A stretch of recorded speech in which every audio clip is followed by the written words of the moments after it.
Good morning, good morning, good morning. It is Wednesday, the 23rd of August, 2023. Welcome to Morning Brew here on Labour Social with me, Graham Hughes. Glad to see so many people in the chat. Hello. So today I just want to, there's a few things to talk about, isn't there? We can go through a few of the other things later, but I just want to start off by talking about Rishi Sunak, who is apparently our Prime Minister, and whether his 5 pledges have actually got anywhere in the last 8 months since he made them back in January. So let's kick off with the first one. The first one was he was going to halve inflation this year. So he's got a few more months to go. But the thing is, this is actually a bit of a crap kind of pledge. It's a bit like, I'm only going to punch you half as hard. You're still getting punched. I made an analogy with a bath. Like, inflation is like, the bath is filling with water, right? And you halve the flow of the water. It's still filling with water. So although, prices are not going up as fast, they are still going up. And from the last reports, the core inflation from the CPI is set at 6.9% at the moment, and it is going down. But this would happen anyway. And 6.9%, don't forget, is a lot higher than what the Bank of England want the rate to be, which is 2%. Okay, so if he had made a pledge to get inflation down to 2%, that would be a decent pledge. So there's a good chance that he might actually do this by the end of, well, I say he might do it. There's a chance that this might happen by the end of the year, but it's got very little to do with Sunak and his policies, or his not policies, as he was bragging last week, saying, well, I could enact policies that will make things worse, but I've chosen not to. I've chosen to do nothing instead. Aren't I amazing? But while overall inflation is dropping, it's still at historic levels. His next pledge was to grow the economy, and I'm going to do a video about the India trade deal. Probably only about 700 people are going to watch it, but I am going to do a video about the upcoming India trade deal, comparing it with the EU trade deal that they're going to have with India very soon. And I'm pretty sure that the British trade deal with India is going to be rushed, even though Kemi Badenoch is swearing, oh no, it won't be rushed. It will not be rushed. It definitely won't be rushed, but it will be ready by next month. This is something that, don't forget, Boris Johnson, who was Prime Minister last year, oh my God, that seems so long ago, did promise it would be ready for Diwali, I think, last year. Yeah, it wasn't. That was another deadline that flew past. He likes the whooshing noises that it makes. Anyone gets that reference? I love you forever. Anyway, so yeah, that's Boris Johnson for you, though. A fundamental pathological liar. So growing the economy, whereas real terms pay is rising, but it's still lagging behind pre-pandemic levels. This is something that is critical to understanding the trap that younger people are in particular, people in work are in. Retirees, people who own property, people who have share portfolios, they don't care. So the old generation, who have 90% of the wealth in this country at the moment, yeah, the younger generation are taxed more, working longer hours. They're less likely to be able to afford a house or even the rent these days without having to share with 17 other people in a tiny room with no hot water. So this is the situation that the government has got us in. And I was looking at the GDP of the UK. And I know GDP isn't a great way of measuring an economy, but it's okay. And here's the startling thing, right? In 2007, after 10 years of Labour rule, our GDP was going through the roof. It had over doubled in the years that Labour had been in. And it was over 3 billion. Sorry, billion. Billion, come on. Let's be sensible here. $1 billion. It was over 3 trillion pounds. Dollars, sorry. US dollars. That was in 2007. Then we had the credit crunch. Then we had austerity. Then we had Brexit. And in 2019, I don't want to use the 2019 figures because obviously the 2020 figures and 2021 figures are a bit skewed because of COVID, and they can blame COVID for the downturn there. Yet in 2019, after 9 years of Tory misrule, our GDP, our absolute GDP, how much product we made, and I know it's covers everything from nappies to Sherman tanks. No, we don't make Sherman tanks, but you know what I mean. To warheads, landmines, whatever we make was actually under $3 trillion. So our GDP had actually gone down from 12 years earlier. I mean, you'd expect it to rise just naturally with our economy growing over time, but no, absolutely not.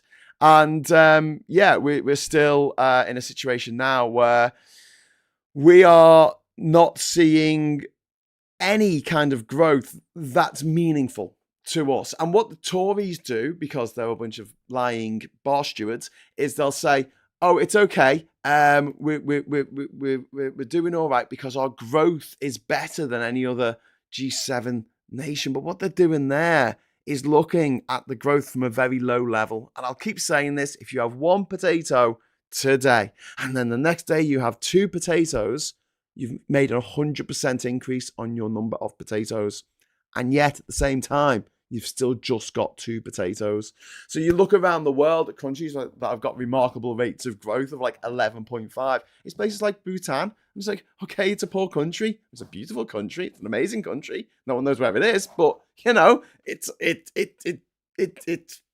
growth rate is amazing. Yes, but it doesn't really mean that much because it's coming from a lower base. So when you look at our growth rate compared with, I don't know, 2020, yeah, it's going to be up there. It's going to be like, well, it's doing quite well. But overall, for the entire time that the Tories have been in charge, our economy has been absolutely stagnating. It hasn't grown at all. It's kind of painful. So national debt is another one. So going back to 2007, okay, so again, 10 years of Tory government, of Labour government in 2007, our national debt was 666, easy to remember, sign of the devil, billion, back to billions, trillions. Our national debt was 666 billion pounds. It is now, as of the fourth quarter of 2022, 2.52 trillion. I mean, that hasn't just doubled. That's quadrupled. That's quadrupled with the Tories in power. In fact, in 2010, when the Tories took over, it was actually 1.1 trillion, because obviously we had the credit crunch. So let's put that in there. I don't want anyone saying, "Oh, you're being disingenuous because you're not including the financial crisis of 2007, 2008. Okay, yeah. So in 2010, when the Tories took power, our national debt was 1.1 trillion. It's now 2.5 trillion. They are putting stuff on the nation's credit card, and they haven't even got the brains to insure against interest rates, which is what something Rishi Sunak should have done when he was Chancellor, but he didn't. And it's cost us, British taxpayer, billions as a result of him not taking out insurance. NHS waiting lists are getting worse. The percentage of patients treated within 18 weeks when the Tories got in what was it? Was it April, May 2010 was, sorry, I'm just scrolling over here, was 91.9%. 91.9%. That's what they inherited. It is now 58% of patients being treated within 18 weeks. So his fourth pledge being falling NHS waiting lists.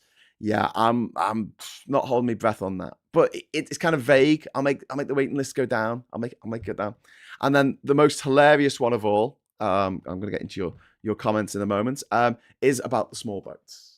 We're going to stop the boats, not the luxury yachts that have been paid for by taxpayers' money out of some dodgy PPI contracts. No, PPI? No, that's not right, is it? Personal protective equipment, PPE, even. I'm getting it mixed up with PFI. Another terrible idea. But it was a Labour idea, actually. But that's a story for another day. Stop the boats. So they were going to stop the boats. And he was trumpeting just this week. Rishi Sunak was like, yeah, the number of boats has gone down by 10%. Again, talking about growth or loss. I mean, it's easy to manipulate these figures. 10%, that's all right, isn't it? Yeah, 10%, it's down 10%. It's got nothing to do with government policy whatsoever. It's just the weather. It's just literally the weather. It's like, should we get in this boat in the middle of a storm, in the middle of it's pouring down with rain? No, because the boat will get filled with water and it'll sink. Let's just wait till it stops raining. Okay, when's it going to stop raining? Well, it's the British summer, so who knows? But they're like, oh yeah, we've reduced it by 10% by threatening to take people to Rwanda. And I'm like, I don't think that's how it works, mate. It's just like, but also the fact that it was such a high level that it's got to. We've gone from 0 people coming across in small boats under Labour, 0 people coming over in small boats in 2017. 0. Absolute 0. No one came here on a boat because there'll be no point. We had a deal with the French that if you found someone coming over in a boat, we just take them back to France. It was completely pointless. We have lost that ability to just send people back to France. And as a result, people are coming over on boats because it's the only way that a lot of people who aren't from Ukraine can actually claim asylum in the UK is by touching British soil and then claiming asylum under their rights under Article 14 of the UN Declaration of Human Rights. So there you go. There's his 5 promises there. He said he's going to grow the economy. He's going to halve inflation. He's going to get national debt under control, or make it fall somehow, and he's going to get the NHS waiting list down. Do you know what they've done for the waiting lists? They've just sacked them off. That's what they've done. They've just literally just said, yeah, we're going to get rid of these waiting lists. And therefore we win. It's like going home with the ball when you're not winning a footy, isn't it? Yeah, I won. No, you didn't. Yeah, but it's my ball, so I'm going home with it. This is what we have to deal with. These are grown-up men and women running our country who haven't got a clue.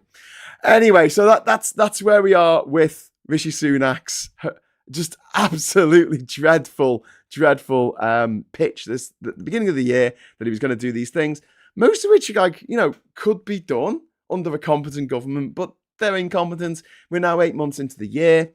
They're nowhere near achieving any of the targets that they've set. The only one that looks like it might get to where he said it would get to is inflation. And that's not really going to help us much, because if inflation of 10.5% halves, it's still 5.25%. It's still an incredibly high level of inflation when the ideal figure that we want is 2% or even 1% or even nothing for a little while. So wages can go up, but the prices of everything can just please stay the same.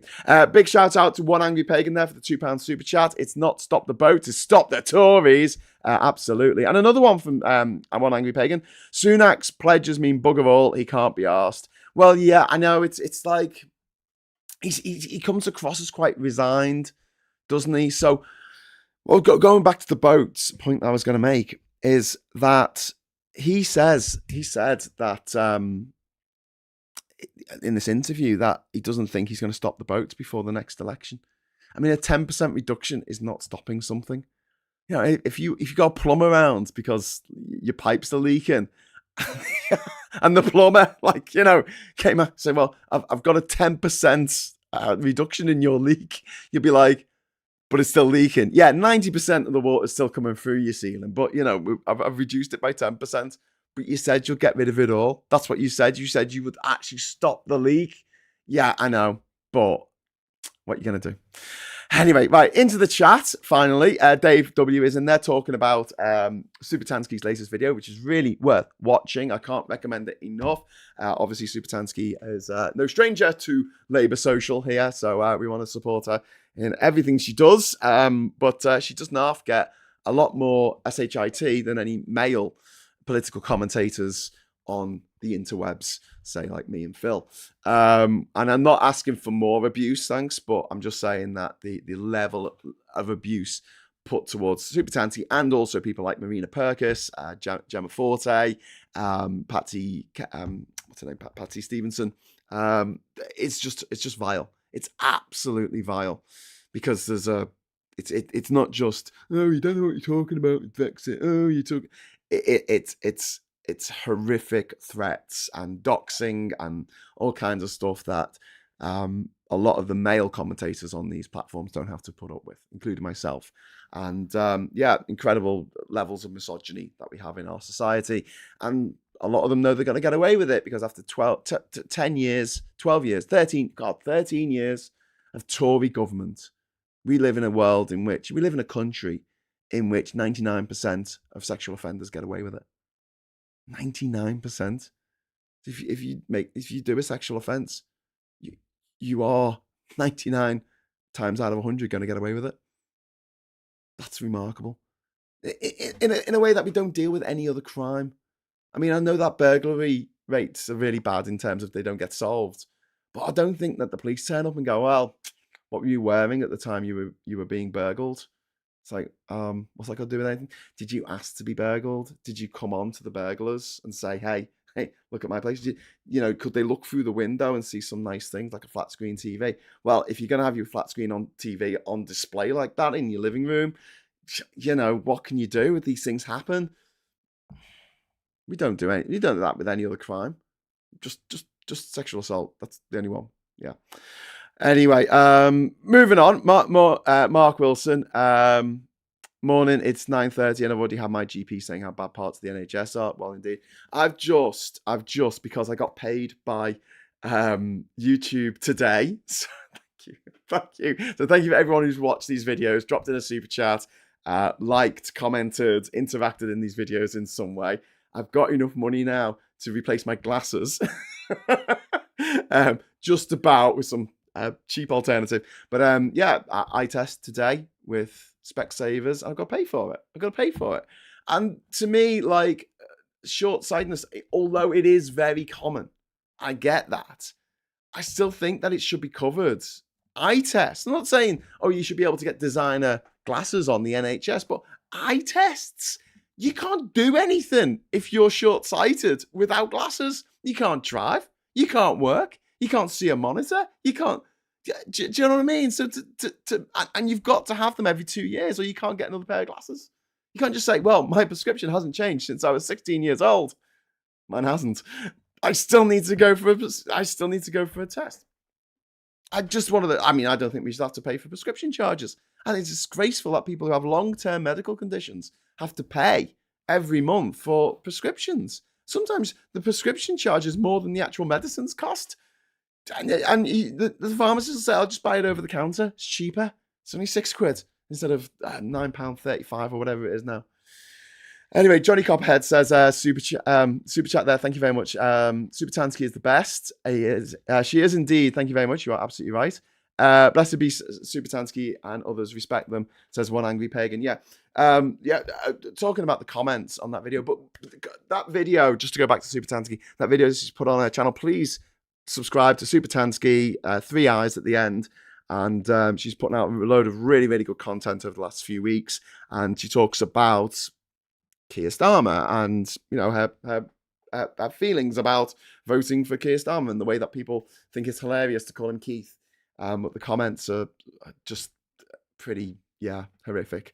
A good way to prune people who you don't want to interact with on YouTube or anything else. Just block them. Short-sightedness is an epidemic amongst the right. Thanks very much, Lee. You may have short nearsightedness, Graham, but you see a lot further in this people in this country. Well, I don't know. I feel like I'm a mirror. I'm just like reflecting what is actually going on and trying to disseminate it in a way that I can get my head around. And I don't mean to be patronizing by saying that. It's just like, it appears really complex. But I discovered this traveling. It's like you say to someone, right, what I'm going to set off on a quest to go to every country in the world without flying. I might have mentioned it. And their first thought is, that's really complex. And you think, well, I suppose it is. But actually, if you break it down into, how do I get to 201 countries? How do I get in them? And you sit down, you go, okay, start here. How do we get into that one? How do we get into that one? How does it get? And as you actually progress through the journey, in your mind before you even get there, putting those small bits together adds up to this incredibly complex whole. But you never do it all at once. You never do the whole journey at once without stopping and reconsulting your map. Do you know what I mean? It's like, or the times that the borders are open, or what visas you need, or letters of invitation, or whatever it is. So I sort of approach all this politics stuff in the same way. It's kind of like, it is complex, but if you just break it down to like individual issues and stuff, it's easier to get your head around. and less daunting as well. So that's all I'm trying to do. And that's all Phil does, and all the commentators who are absolutely brilliant, who I just want to see supported. I want to see all the people who are making this content in the face of the tabloids and GB News and Talk TV and Talk Radio and all these right-wing, incredibly right-wing media outlets that have so much power over the nation's discourse, over the nation's attitudes about things. I've gone on about this far too much, but nobody cared about the NHS. Everyone cared about the NHS in 2010, right? It was one of the most biggest concerns that people had. They loved their NHS. At the time, NHS was getting a massive approval ratings. Waiting times were down massively, as I just discussed. What people weren't concerned about was the EU. In a survey that was done in 2010, the people who put the EU or membership of the EU in their top 5 concerns above things like education, infrastructure, the NHS, etc., was 1%. And within 6 years, with the approval of all these tabloid newspapers owned by these foreign these people who live in other countries, who never even live in the UK, like Lord Rothermere and Rupert Murdoch, they managed to convince 52% of the people who voted in that fraudulendum that it was in their best interest to pull out of the EU. That's the power of the media in this country. That is the power of personality politics. People like Nigel Farage and Boris Johnson, who elicit this kind of popular personality cult around them. I use the word cult advisedly. I think you can appreciate that. I feel it about it. Like there's a letter wrong there. But yeah, it does show the amount of power that these very rich, privileged people have. And that is bad for democracy.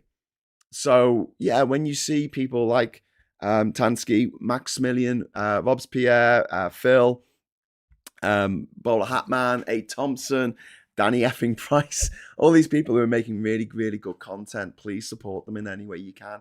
And yeah, I've got to say, really massively appreciate the support that you watching this have given Labour Social over the last few months. Obviously, we're still finding our feet on this platform, trying to work out what works and what doesn't. But me and Phil, believe me, we spend a lot of time thinking about how to make this channel as successful as possible, because we want to get the message out. We want to get the message out because we want a situation in which we can help Labour win the next election. And don't forget, even if you're not a Labour supporter, a Labour voter, you might have to vote for them tactically. We know that if you are a Lib Dem, there's a good chance that Labour will, non-aggression pact is already in the offing. Labour have actually published a list of paper candidacies, I guess, paper constituencies. Is that a thing? I don't know. Places where they don't expect to win. And they've given that to the Lib Dems and gone, here's the places we don't expect to win. We're not going to, I think they called it a low priority list or something. And the Lib Dems are like, okay, thank you. So the priority, number one, is get the Tories out. That is for this channel, for us, for the nation, for the world entire, get the Tories out. Once that happens, once the Tories are out of office, that's the point where the real work, I believe, on this channel and others will begin, where we hold Labour to what they're promised. We hold them to account, and we have that dialogue that we don't have with the Conservatives because we're not millionaires. If we were millionaires, you'll be laughing, but we're not. Well, I'm not anyway. if anyone watching this is a millionaire, please. Super chats are open.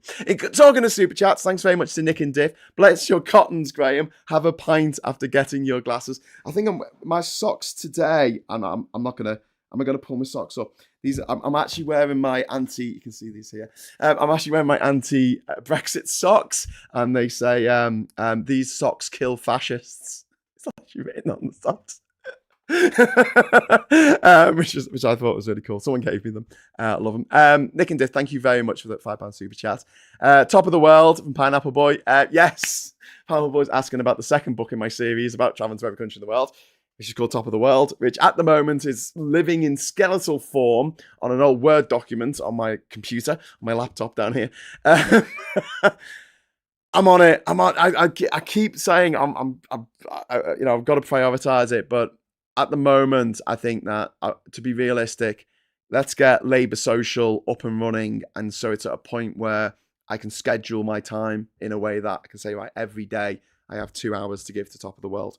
But yeah, hopefully it'll be done soon. Also, Pineapple Boy, I don't know if you caught the broadcast on Monday, but I've been funded by an anonymous donor to go and do another trip to Ukraine. And so I'm planning to go over near Christmas time. We have a particular place in mind that we want to take some Christmas presents to. So that's going to be the plan. And then what we're going to do, if we can, is sync up with some people in Ukraine who have got family in the UK, kids, maybe like aunties and uncles, grandparents, or even parents who are in Ukraine and their children are here, and try and get some presents from them brought back, so we're not just coming back with an empty Sprinter van. So that's the plan. I'll tell you more about that as the plan comes together, but I'll be working with the same group of people that I was working with last year to get supplies to the border. That's a little less pressing now, and also getting refugees to where they're staying is a little less pressing. But Christmas is coming up. It'd be nice to do something nice for the kids over there and also the kids living here. And also, on top of that, we need to do a little bit of a awareness raising at the moment about the plight of Ukrainians living here, because a lot of them came to stay with a British family, and it's been over 12 months now, and they're getting to a situation where they, it's difficult having another family living with you for an extended period of time, and people are looking for somewhere else to stay, and this is a bit of a problem. It's not really been publicized much, so we're hoping to raise awareness of that as well. So yeah, so Top of the World, keep on me, Pineapple Boy, keep on me, because I will get it out at some point very soon, I hope. Captain Bart Robert, thank you very much for the super chat, £5 super chat, really appreciate it. Johnny Copperhead, the way the Russian economy is going, I think I'm a ruble millionaire. Oh, I remember back in, God, it must have been 1991, I think, 91, I went to Poland for the first time, and it wasn't long after the Soviet Union had collapsed, and I went to Hungary, Czechoslovakia as it was then, with my family. We went like on a camping holiday, and we went to Poland, and I was a slotty millionaire because it was like the exchange rate was just insane. But yeah, I remember that well. Fond memories actually of Poland at that time. It was a time of major change and upheaval, but there was this real positivity in the air. I was a kid at the time. A lot of the stuff I didn't pick up on. I just remember it with warmth, and the way people, even though hardly anyone spoke English, everyone was really friendly, and it was it felt like a country. It was a revolution, wasn't it? So yeah, a country being born again, essentially. And now, I mean, it's a dig at the UK to say that the per capita GDP of the UK is going to be, sorry, not the per capita. Yeah, the per capita GDP of the UK is going to be below Poland's by the end of the decade, and that's because of terrible Tory policy and Brexit, etc. But also, it's a good news story for Poland. Poland, which was behind the Iron Curtain 50 bloody years, and then 45 years, and has now emerged as this Eastern European, getting up to a point of could be quite effective, could be a bit of a superpower, and it's a bulwark against aggression coming from the east, from Putin and Lukashenko in Belarus. Lee Cruz, thanks for all you do. Oh, thank you very much, Lee. £2 super chat. Doing really well for super chats today. Thank you. That's really cool. Lol, my grandparents were all trillionaires, Graham says Chubb. It was pretty cool when you were a kid and you got like enough. I think yeah. And I think at one point my dad accidentally gave a taxi driver. It's really hard to count all the noughts, and I think he gave the taxi driver. I think he meant to give him like a £2 tip, but he ended up giving like a £20 tip on like a £1 journey on a taxi in Warsaw. Oh, how we laugh about that. He must have been like, oh, yeah, get it. What an amazing tipper these Scousers are. Making people love Scousers all over the world. £1 gets you 120 ruble. at the moment. Yeah, apparently the inflation's gone crazy in Russia because obviously the sanctions are finally kicking in, but their economy is still doing better than we are. Isn't that embarrassing? Are you embarrassed? I'm embarrassed. There's a country that's got all these sanctions put against it and their economy's doing better than we are. So, like I said, I'm going to do a video now for Moment of Truth. It'll come out at 8 o'clock. So I was chatting with Phil yesterday after the show, and he's like, hey, have a look at my stats. And he showed me back in 2018 when he was getting going, his numbers on his videos were going up and down until he put them on at the same time every day. And once he did that, they just stayed higher than they would have been if he had just been putting them out when he finished them. So there'll be a video going out at 8 o'clock today. And it's going to be about, well, I think it's going to be about the India trade deal that is being trumpeted on the front of the Express today, which is actually not that great. And I'm going to be talking about why it's not that great and why it would have been better for us to stay in the EU and the EU get a trade deal with India, which is something that we actually held up. And one of the reasons why that deal didn't go ahead years ago is because Britain had, you know, we were stickling over visas for Indians coming here, and also Scotch whiskey, which it makes up 20% of our food and drink exports around the world. Is Scotch whiskey. It's huge, absolutely huge. I think Scotch whiskey and Scottish fish, like smoked salmon, I think they make up something like 30% together. Someone check that stat for me, but it's something like 30% of all of the UK's exports, food and drink exports, I should say. Now in India, they have something crazy like a 200% tax on whiskey because it's quite a dry country. Surprisingly, people don't really know this about India, but it can be sometimes hard to get alcohol in certain parts of India. You think, well, it's not a Muslim country, is it? And it's like, well, there's a lot of Muslims who live there, but also Hindus aren't necessarily big into alcohol in that way. So the government try and discourage it through a form of prohibition, which is they just tax the hell out of it. So unless you're really rich, you can't afford to, have a bit of Johnny Walker. Yes, but we put sanctions on ourselves, says Andrew Greenland. Yes, we did indeed. And we voted for it.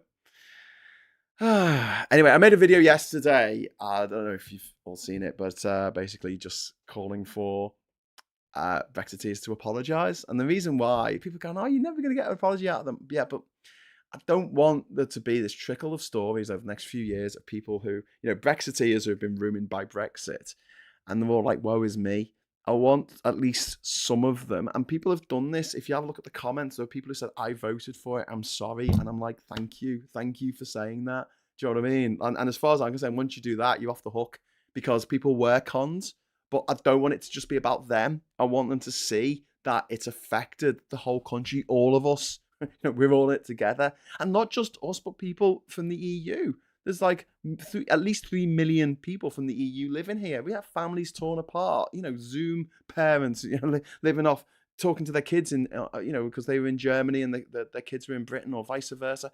And it's just like, why would you do this to people? Why? And the people are waking up, and I think we're going to be left with a small rump of Brexit ultras, maybe 20% of the population who's still going to think it's a great idea no matter what.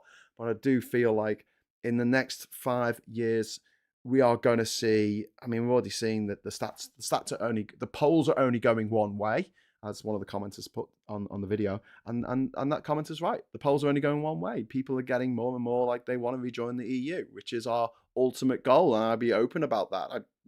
Plan A, get the stories out. Plan B, put pressure on Labour to, put rejoin or a referendum to rejoin in their next manifesto for 2029. Get that through. Get Labour to win that election. Bob's your uncle. Fanny's your aunt. Back in the EU before 2035. Oh, God. I think I'll be in my 60s by then. Jesus. Thanks a lot, Brexiteers, for, making it so that a big chunk of my life has to be wasted campaigning for something that shouldn't have been done in the first campaigning against something that should have not been done in the first place. Thank you very much to Maggie Pie before I go for the 20 Swedish krona. Brexit meant anti-war sanctions against yourself. It did. Lee Spin is saying, hit that like button, folks. Yes, please. Hit the like on the way out. How are we doing for likes? We've got about 250 people watching concurrently, and we've only got 94 likes. So let's get those likes up. Let's get those likes up before we go. So I will be back on Friday. We've got with Morning Brew. in a new studio. Watch this space. And then we're going to have the agenda with Phil Morehouse at 1 o'clock on Friday. And then at 9 o'clock, we'll be having our weekly Labour social. Hopefully, a few more people will be joining us this week. It was a bit difficult. Everyone's on holiday, but they should be back. And so it's all good. And Phil will be here in the morning at 9:30. So look out for that. Look out for the Moment of Truth, which will be going online at 8 o'clock tonight.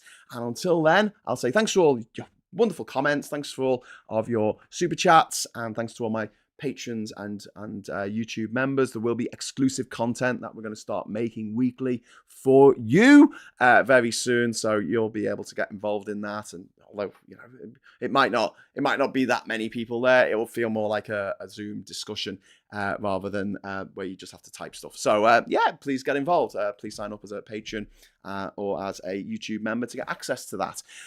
Okay, right. Whew.